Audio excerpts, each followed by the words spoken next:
Hello, friends. I am Chevy. Welcome to my shed. How are you today? How's life in your world? How's things where you are? I hope it's fantastic. Everything here is great. And I'm going to get a little sappy on you today, and I'll probably cry. So suck it up and sit here with me and deal with it. That's what I'm going to tell myself. I'm not telling you that. I've been thinking a lot about this time together that we've had. I've been doing some writing about it, just some thinking about it. And it's been a very strange last few months. It's been a very strange last year, truthfully. But the last few months have really made me stop and pause and think about this thing. Because when this all started in 2016, things weren't going well in my life at all. Things were not going good at all. Financially in ruins. Relationship was dissolved at that point. We were living as roommates. My relationship with my kids wasn't great, and I was just destitute. Like, needed money. And I saw that I had 10,000 subscribers by accident because I had uploaded the time capsule video, and I thought that's an opportunity. Like, let's grab that and see if I can do something with that, and maybe have side income or maybe even a career. So it started with that in mind. It wasn't all that. There was definitely some altruism, some journalistic integrity, some like, leaving a legacy for my kids kind of stuff. But the truth of the matter is I needed money badly, and my life was kind of in shambles. And so this thing began as a lie, right? It began as me trying to be somebody I wasn't in that time and place. I was not happy. I was not okay. Things weren't good. But every day I turned the camera on and I tried to be positive. I tried to have topics to talk about. I tried to engage with the community and take phone calls and answer questions and do all that fun stuff. And as that petered out, as I never gained traction, as I didn't gain an audience that was interested in that, what I found was an audience that was interested in me as a person, like Chevee, the middle-aged dad from middle of nowhere, West Virginia. Like, what do I have to offer? And so as we transitioned into the diary,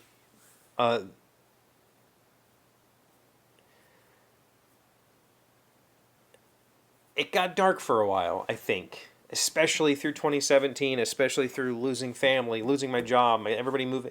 Like, it was not good, right? I wasn't good.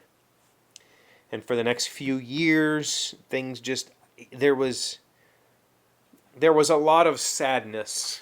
And if you go back and watch it, maybe I tried to hide it as much as I could. There were still a lot of episodes about sadness and about dark topics. And about how I was trying to overcome those things. And I think in a lot of it, there is some false bravado. There is a little bit of playing myself up and saying, all right, I'm going to go turn on the camera and I'm going to be this camera personality, which is a slightly altered version of myself. I think it's impossible not to be, not to alter yourself somewhat. For instance, I don't think I talk with my hands as much in person. I think that's a camera thing. I think that's because I've done this fixed, locked tripod view of the shed now for 7 years, and I feel like there's got to be something on screen to keep your attention. So I'm not this animated in real life. But I have always been genuine. I've always been myself. I've always been, I've always been a version of myself. I've always been truthful about myself and about what's going on internally, externally, that sort of stuff. Well, the thing is, over the past year, that's not where I wanted to head yet. Creatively, intellectually, I have always thrived in times of trouble.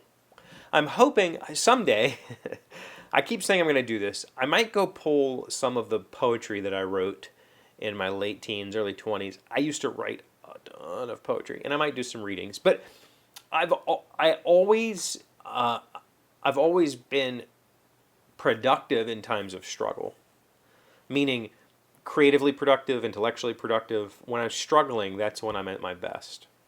With those, at least that's what I told myself. Yeah, that's what I told myself.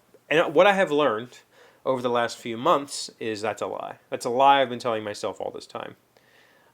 Because I have not been super creative lately. I haven't been doing art projects. I haven't been doing a lot of writing. I haven't been doing a lot of anything other than hanging out with them, playing video games, hanging out with my kids, working both jobs.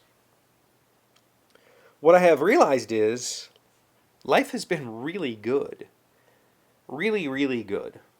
You know, the financial weight is off of my shoulders. You know, I can afford my bills with absolute ease. I've got, you know, money to give the kids and all that sort of stuff. I haven't had those dark topics to talk about. In the past, today is one of those days. I sat on the couch and I thought, I don't have anything to say today. Like, what am I going to say today? And then I thought about it and I was like, you know, in the past, when I didn't have anything to say, I would just come talk about how I was powering through things, or a technique I was using to make myself feel better, or asking you for help. Like, what do you do to help, you know, whatever. I don't have that anymore because I don't need that stuff. I'm doing good. Everything is good. But surprisingly, in the past few months on this channel, on this show, on this diary, it's been good. I've found topics to talk about. I've found ways to engage with you. I've been more like, I've been taking more feedback, giving more. I've been doing better. Like I've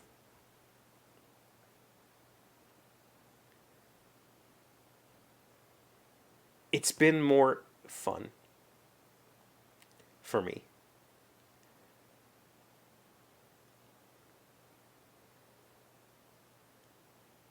Before, when it was bad, it wasn't fun. It wasn't fun at all. It was just a therapy session.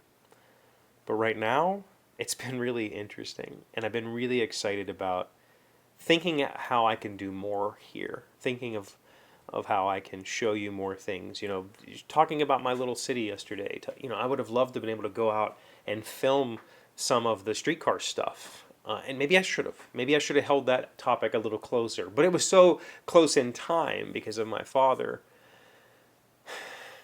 that but anyway, thinking about ways of opening the world up on camera and showing you how much I appreciate everything you've done, or everything we've done together, I should say. Everything you've done for me and everything that we've done together it's been so good.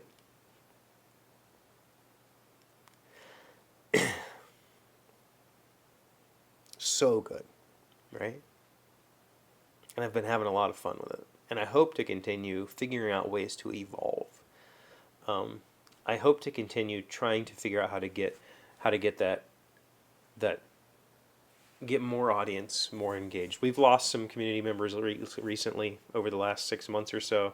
There's been a few of you drop off that used to watch and used to engage regularly, um, uh, uh, and that it doesn't hurt. I definitely don't begrudge anybody who stopped watching after years. There's been a lot of those over the years, and I'm really thankful that they were a part of my life for as long as they were. Um, but I do miss when I don't hear from somebody. And there's a few of you, I could name names, I'm not going to name names, that pop in every couple times a year and go, hey, I'm still here. And that makes me feel so fantastic. Um,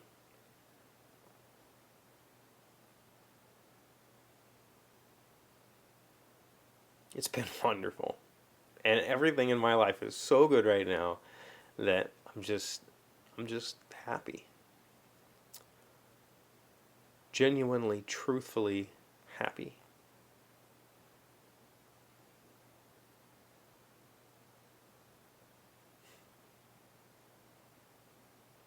So I can't I can't thank you enough for everything that you've done for me. This isn't like goodbye, like duh, I'm gonna be here tomorrow, right? I'm just in a very thoughtful mood about what all I would like to achieve in my life. You know, maybe this is that midlife crisis I was supposed to hit. Um, but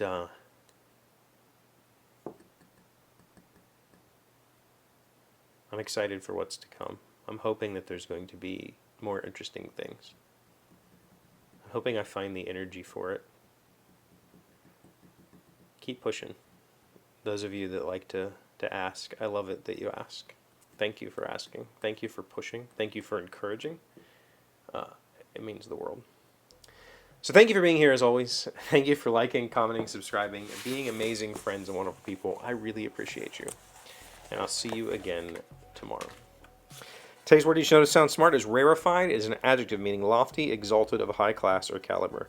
Most copywriters don't operate in the rarefied environment in which Clayton makes his millions. Rarefied, R-A-R-E-F-I-E-D. I did not know that that necessarily meant exalted or whatever. I just thought it meant unusual. Rare.